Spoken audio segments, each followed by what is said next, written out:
नमस्कार। कहानियों के इस सफ़र में आप सबका बहुत स्वागत है।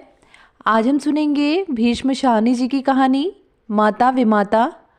कहानी शुरू करने से पहले मेरा आप सबसे विनम्र निवेदन है, यदि मेरे द्वारा सुनाई गई कहानियाँ आप सबको पसंद आती हों तो कृपया मेरे चैनल को ज़रूर सब्सक्राइब करें और अपने मित्रों में भी शेयर करें। तो चलिए शुरू करते हैं। 15 डाउनलोड गाड़ी के छूटने में 2-1 मिनट की देर थी। हरी बत्ती दी जा चुकी थी और सिग्नल डाउनलोड हो चुका था। मुसाफिर अपने अपने डिब्बों में जाकर बैठ चुके थे जब सहसा 2 फटे हाल औरतों में हाथापाई होने लगी। एक औरत दूसरी की गोद में से बच्चा छीनने की कोशिश करने लगी और बच्चे वाली औरत एक हाथ से बच्चे को छाती से चिपकाए दूसरे से उस औरत के साथ जूझती हुई गाड़ी में चढ़ जाने की कोशिश करने लगी। छोड़, तुझे मौत खाए, छोड़, गाड़ी छूट रही है। नहीं दूंगी, मर जाऊंगी तो भी नहीं दूंगी, दूसरी ने बच्चे के लिए फिर से झपटते हुए कहा। कुछ देर पहले दोनों औरतें आपस में खड़ी बातें कर रही थीं, अब ये दोनों छीना झपटी करने लगी थीं। आसपास के लोग देखकर हैरान हुए। तमाशबीन इकट्ठे होने लगे। प्लेटफॉर्म का बावर्दी हवलदार जो नल पर पानी पीने के लिए जा रहा था, झगड़ा देखकर छड़ी हिलाता हुआ आगे बढ़ाया। क्या बात है, क्या हल्ला मचा रही हो, उसने दबदबे के साथ कहा। हवलदार को देखकर दोनों औरतें छिटक गईं। दोनों हाँफ रही थीं और जानवरों की तरह एक दूसरे को घूरे जा रही थीं।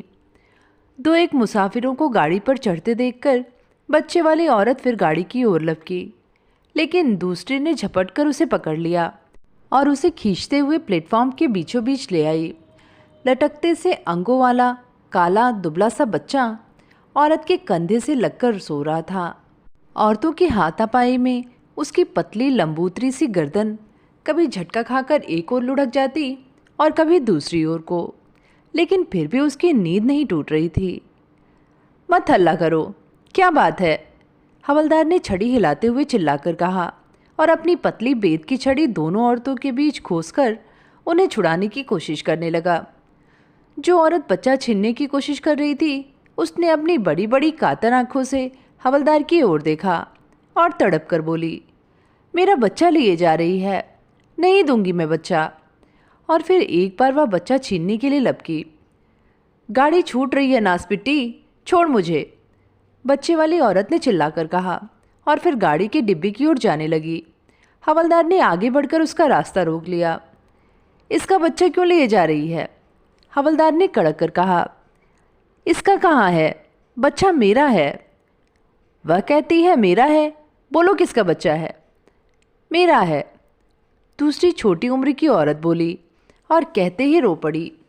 रूखे अस्त व्यस्त बालों के बीच उसका चेहरा तमतमा रहा था, लेकिन आंखों में अब भी डर समाया हुआ था। बदहवास और व्याकुल वह फिर बच्चे की ओर बढ़ी। हवलदार जल्दी जल्दी झगड़ा निपटाना चाहता था। बच्चे वाली औरत से बोला, बच्चा इसके हवाले कर दो।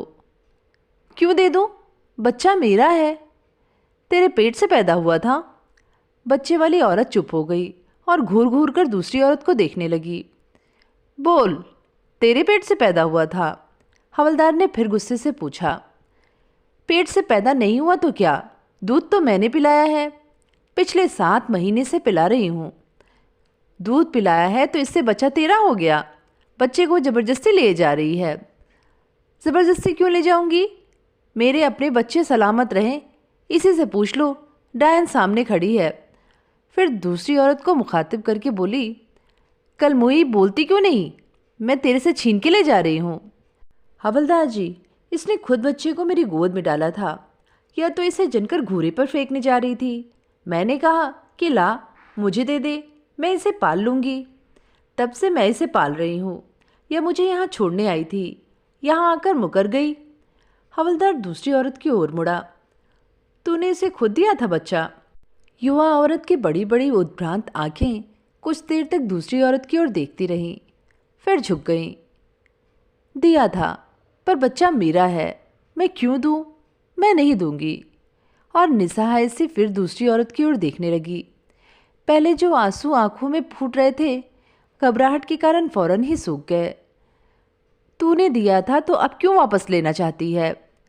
कातर नेत्र फिर एक बार ऊपर को उठे और उसका सारा बदन कांप गया। यह इसे परदेश लिए जा रही है। और कहते कहते वह फिर रो पड़ी। मैं सदा तेरे पास पड़ी रहूं? बच्चे वाली औरत बाहें पसार पसार कर आसपास के लोगों को सुनाती हुई बोलने लगी। मेरे डेरे वाले सभी लोग चले गए हैं या मुझे छोड़ती नहीं है। कहती थी 10 दिन और रुक जा फिर चली जाना, 5 दिन और रुक जा फिर चली जाना। करते करते महीना हो गया। मैं यहाँ कैसे पड़ी रहूं? आज गाड़ी चलने लगी तो कल मुही मुकर गई है। यह तेरे रिश्ते की है? हवलदार ने पूछा। रिश्ते की क्यों होगी जी, यह काठियावाड़ की है। हम बंजारे हैं। तो गाड़ी में कहाँ जा रही है? फिरोजपुर जी। वहाँ क्या है? हम बंजारे हैं हवलदार जी। पहले हमारे लोगों ने यहाँ ज़मीन ली थी, पूरे 2 साल हलवाही की है। अब हमें फिरोजपुर में ज़मीन मिली है। हमारे सभी लोग चले गए हैं, पर यह मुझे छोड़ती नहीं थी। हवलदार दुविधा में पड़ गया। एक ने जनकर फेंक दिया, दूसरे ने दूध पिलाकर बड़ा किया। बच्चा किसका हुआ? तेरा घर घाट कोई नहीं है जो अपना बच्चा इसे दे दिया? तू रहती कहाँ है? हवलदार ने बच्चे की माँ से पूछा। यह कहाँ रहेगी जी? पुल के पास फूस के झोपड़े हैं, यह वहीं पर रहती है। हम भी वहीं पर रहते थे। यह मेरी पड़ोसन है जी, मजूरी करती है। इसकी तो नाल भी मैंने काटी थी। बच्चे की माँ उद्भ्रांत से अपने बच्चे की ओर देखे जा रही थी। लगता था जैसे वह कुछ भी सुन नहीं पा रही। इसका घरवाला कहाँ है? इसका घरवाला कोई नहीं जी, या तो मर्दों के पीछे भागती फिरती है, कोई इसे बसाता नहीं। इसका घर बार होता तो यह बच्चे को जनकर फेंकने क्यों जाती? इतने में गार्ड ने सीटी दी। भीड़ में से छटकर लोग अपने अपने डिब्बों की ओर जाने लगे। बंजारन भी डिब्बे की ओर घूमी। बच्चे की माँ ने आगे बढ़कर उसके पांव पकड़ लिए। मत जा, मत ले जा मेरे बच्चे को, मत ले जा। कुछ एक लोगों को तरस आया। हवलदार ने दृढ़ता से आगे बढ़कर बंजारन से कहा, बच्चा वापस दे दे। अगर माँ बच्चा नहीं देना चाहती तो तू उसे नहीं ले जा सकती। हवलदार की आवाज़ में दृढ़ता थी। बंजारन को इस निर्णय की आशा नहीं थी। वह छटपटा गई। मैं क्यों दे दूँ जी? अपने बच्चे को भी कोई देता है? किसको दे दूँ? इसका घर है ना घाट। गाड़ी छूटने वाली है, जल्दी करो। बच्चा माँ के हवाले करो, वरना हवालात में दे दूंगा। हवलदार ने अब की बार कड़क होकर कहा। औरत घबरा गई और किंग कर्तव्य विमूढ़ सी आसपास खड़े लोगों की ओर देखने लगी। फिर अपनी साथिन की ओर देखते हुए चिल्लाकर बोली, हरामजादी कुतिया, यहाँ आकर मुकर गई। ले बेगैरत, ले संभाल। फिर कहना दूध पिलाने को, जहर पिलाऊंगी इसे भी और तुझे भी। 7 महीने तक अपने बच्चे का पेट काट कर इसे दूध पिलाया है। और झटक कर बच्चा उसके हाथ में दे दिया और फूट फूट कर रोने लगी। माँ ने बच्चा छाती से लगा लिया। बच्चे के मिलते ही वह भी ममता की मारी रोने लगी। अजीब तमाशा था। दोनों औरतें रोए जा रही थीं। दोनों एक दूसरे के दुश्मन, दोनों एक ही बच्चे की माताएं।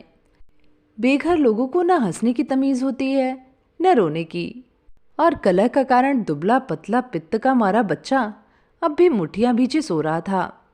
बंजारन गालियां बकती, रोती, बड़बड़ाती गाड़ी में चढ़ गई। तुम्हें तुम्हारा बच्चा मिल गया है, यहाँ से चली जाओ फौरन। हवलदार ने सोए बच्चे की पीठ पर छड़ी की नोक रखते हुए धमका कर कहा, फौरन चली जाओ यहाँ से। बच्चे को छाती से चिपकाए माँ पीछे हट गई। भीड़ बिखर गई। डिब्बे के दरवाजे में खड़ी बंजारन अभी भी चिल्लाए जा रही थी, कंजरी, हरामजादी, तूने इसे जनते ही क्यों नहीं मार डाला? जब भी मार डालेगी तभी मेरे दिल को चैन मिलेगा, नास बेटी। बच्चे ने गोद पहचान रखी थी, या तो इस कारण और या हवलदार की बेत की नोक लगने के कारण। बच्चा जाग गया और अपनी नन्ही नन्ही मुट्ठियों से पहले तो अपनी नाक पीसने लगा, फिर आंखें, और थोड़ी देर के बाद अपनी मुट्ठी मुंह में लेकर चूसने लगा। औरत अभी भी उद्भ्रांत सी पीछे हट गई और प्लेटफॉर्म की दीवार के साथ जा खड़ी हुई। बच्चा दूध के धोखे में अपनी मुट्ठी चूसता रहा, पर दूध ना मिलता देखकर जग गया और दोनों टांगें जोर जोर से पटक कर रोने लगा। माँ ने उसे दाएं कंधे से हटाकर बाएं कंधे के साथ सटा लिया। लेकिन बच्चा और भी ज़ोर ज़ोर से रोने लगा। माँ परेशान उठी, कभी बच्चे को एक करवट उठाती, कभी दूसरी, कभी दाएं कंधे पर उसका सिर रखती, कभी बाएं पर। बच्चे का रोना सुनकर डिब्बी के दरवाजे में खड़ी बंजारन फिर चिल्लाने लगी, मार डाल, तो इसे मार डाल, नास बेटी, इसे जहर क्यों नहीं दे देती? दोपहर से इसके मुंह में दूध की बूंद नहीं गई, बच्चा रोएगा नहीं। हवलदार छड़ी झुलाता वहां से जा चुका था। दो एक कुलियों को छोड़कर डिब्बे के सामने कोई नहीं था। दूर पीछे की ओर नीली वर्दी वाला गार्ड हरी झंडी दिखा रहा था। गाड़ी ने सीटी दी और चलने को हुई। बच्चा रोए जा रहा था। माँ ने अपने फटे हुए कुर्ते की जेब में से मूंगफली के कुछ एक दाने निकाले और बच्चे के मुंह में ठूसने लगी। नास बेटी, यह क्या उसके मुंह में डाल रही है? मेरे बच्चे को मार डालेगी, कसाइन, कंजरी। और घूमकर पहले एक छोटा सा टीन का बक्सा और फिर छोटी सी गठरी प्लेटफॉर्म पर फेंकी और बड़बड़ाती गालियां बकती हुई गाड़ी पर से उतर आई। हरामजादी, मेरी गाड़ी छुड़ा दी, मौत खाए तुझे, नास बेटी। गाड़ी निकल गई। एक एक करके पुलिस स्टेशन के बाहर चले गए। प्लेटफॉर्म पर मौन छा गया। हवलदार अपनी गश्त पर दूर प्लेटफॉर्म के दूसरे सिरे तक पहुंच चुका था, लेकिन जब छड़ी छुड़ाता हुआ वह वापस लौटा तो प्लेटफॉर्म के एक कोने में दीवार के साथ सटकर वही दोनों औरतें बैठी थीं। बंजारन अपनी गोद में बच्चे को लेटाए उसे अपनी आंचल से ढके दूध पिला रही थी और पास बैठे बच्चे की माँ धीरे धीरे अपने लाडले के बाल सहला रही थी। तो ये थी कहानी माता विमाता। कहानी आप सबको कैसी लगी नीचे कमेंट में लिख के ज़रूर बताइएगा। आगे भी ऐसी कहानियाँ सुनते रहने के लिए चैनल को ज़रूर सब्सक्राइब करें। फिर मिलेंगे एक नई कहानी के साथ। धन्यवाद।